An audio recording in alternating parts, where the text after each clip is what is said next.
Meta ruošiasi apjuosti pasaulį savo povandeniniu kabeliu. Visai neužilgo po to, kai kinų laivas vilkdamas inkarą nutraukė Baltijos jūros dugne esančius Suomiją, Vokietiją, Švediją ir Lietuvą jungiančius kabelius, Meta paskelbė, kad pradeda projektą apjuosinti visą pasaulį po vandeniu 25 000 mylių ilgumo kabeliu. Tai kažkur 40 000 kilometrų nuo JAV vakarų pakrantės iki Indijos su tarpinė stotelė Pietų Afrikoje ir tuomet iki JAV rytų pakrantės su tarpinė stotelė Australijoje. Bet vengiant tokių teritorijų kaip Raudonoji jūra, Pietų Kinijos jūra, Malakos ir Singapūro sąsiauris dėl geopolitinių priežasčių. Aš galiu tik įsivaizduoti, kaip atrodė tas susirinkimas ar brainstormo sesija. Ką galime padaryti, kad mūsų vartotojams niekada nestriktų Facebookas, Instagramas, WhatsAppas, Messengeris ir Threads. Apjuoskim pasaulį savo nuosavų interneto kabelių. Ir vat jie taip ir daro.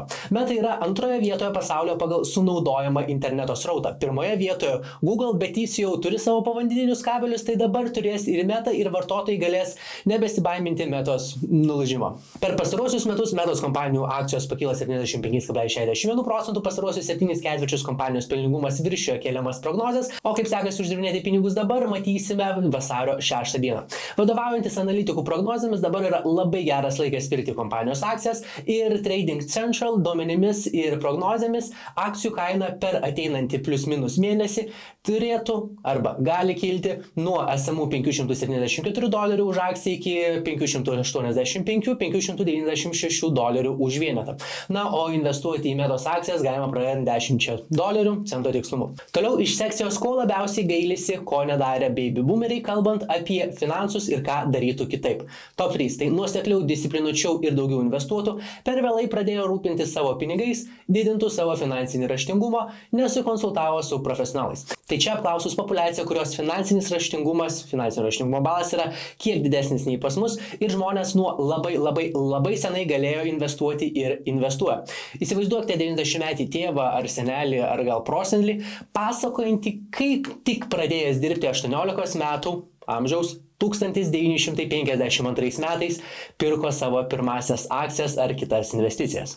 Gan sunku įsivaizduoti tokį scenarijų, kai pas mus tik paskutinėme antrojo tūkstantmečio dešimtmetyje realiai atsirado kapitalizmas ir čia dar po to, kai gan daug dešimtmečių kapitalizmas buvo niekinamas tuometinėje santvarkoje ir nebuvo galimybės investuoti.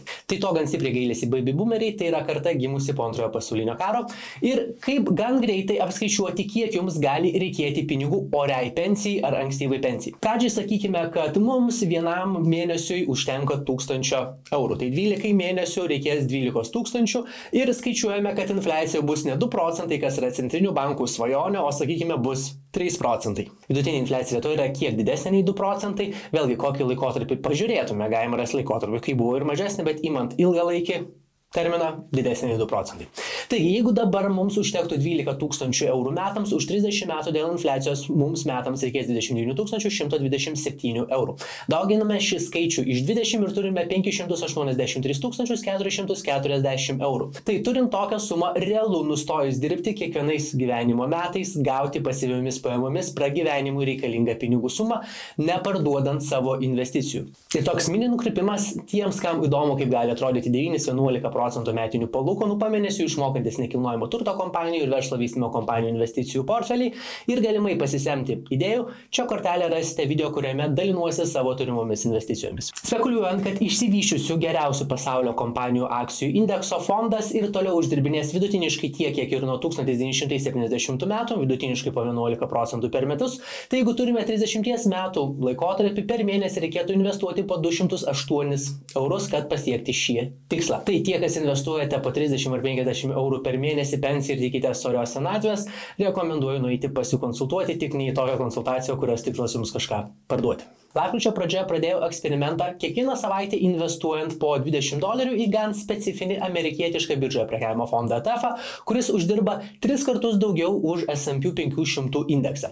Bet kai S&P 500 krenta vertėje, šitas ETF taipogi krenta vertėje trigubai. Šiaip S&P 500 indeksas vertėje kyla vidutiniškai 12% per metus. Lapkričio 4 dieną padaryta investicija per 26 dienas yra pakilusi vertėje 15,53%, lapkričio 18 dieną daryta investicija per 12 dienų yra pakilusi 7,51 procentų ir lapkričio 25 dieną daryta investicija per 5 dienas yra pakilusi vertė 1,1 procentais. O kad nereikėtų pastoviai sekti investicijų vertės ir gaudyti geriausio laiko jas parduoti, tai automatiškai padaro trailing stop loss funkcija, kuri automatiškai parduoda investicijas jų vertį pakritus nustatytai vertį nuo maksimalios pasiektos vertės. Dabar kaip atrodo investavimo procesas suinvestuojant papildomus $20. Aš šį eksperimentą darau per eToro brokerį, nes per jį yra galimybė investuoti į JAV fondus.